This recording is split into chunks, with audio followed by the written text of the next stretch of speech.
नमस्कार दोस्तों, हमारे YouTube चैनल JCD एजुकेशन में आपका स्वागत है। दोस्तों, आज हम इस वीडियो में हिंदी के एक मोस्ट इम्पोर्टेंट अंतर लेकर आए हैं।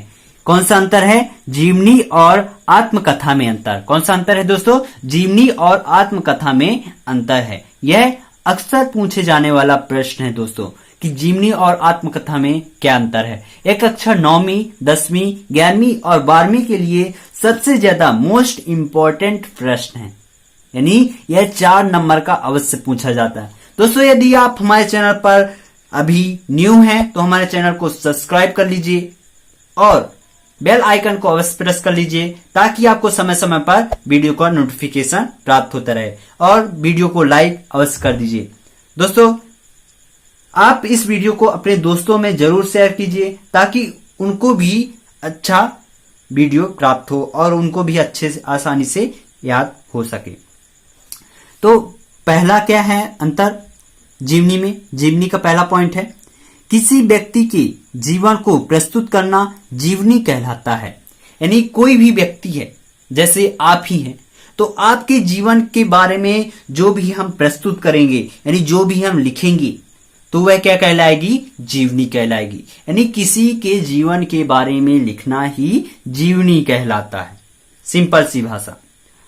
आत्मकथा, आत्मकथा क्या है? अपने ही जीवन को प्रस्तुत करना आत्मकथा कहलाता है। यानी अपने ही जीवन को प्रस्तुत करना। मैं स्वयं, यानी जो लेखक है वह स्वयं अपने ही जीवन को प्रस्तुत करेगा, यानी अपने बारे में जो भी लिखेगा, जो भी प्रस्तुत करेगा, तो उसको ही आत्मकथा कहते हैं। जीवनी में क्या है? किसी व्यक्ति के, यानी दूसरे के व्यक्ति, यानी कोई दूसरा, इसमें अपने के बारे में प्रस्तुत नहीं करना है, कोई दूसरे व्यक्ति के बारे में प्रस्तुत करना है।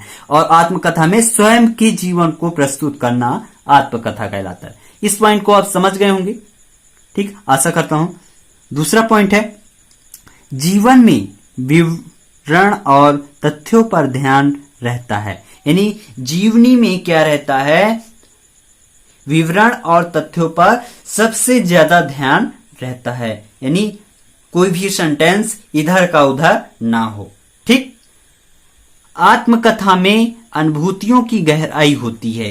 यानी अनुभूति, यानी हमें महसूस कराना है, किसी की कल्पना कर रहे हैं, अनुभूति, यानी बहुत ही इंटरेस्टिंग टॉपिक पर ध्यान रहता है।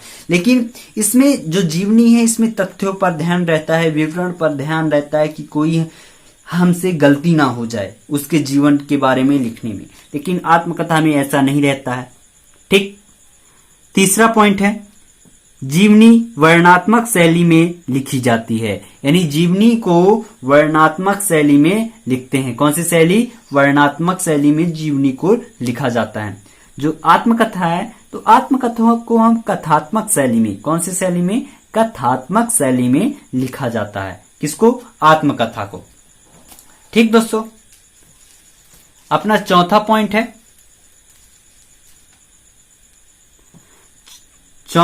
है, जीवनी की प्रामाणिकता आवश्यक होती है। यानी जीवनी की प्रामाणिकता आवश्यक होती है। जो हम किसी दूसरे के व्यक्ति के जीवन के बारे में जब हम लिखते हैं तो उसका हमारे पास प्रमाण होना आवश्यक है। यानी जो हम लिखते हैं तो उसके लिए हमारे पास प्रमाण, यानी प्रूफ होना आवश्यक है। प्रूफ समझ गए होंगे आप। यानी हमारे पास एविडेंस होना जरूरी है कि वो उसके बारे में, उसके जीवन में ऐसा घटित हुआ था, ठीक? लेकिन जो आत्मकथा है, आत्मकथा की प्रामाणिकता की कोई आवश्यकता नहीं होती है।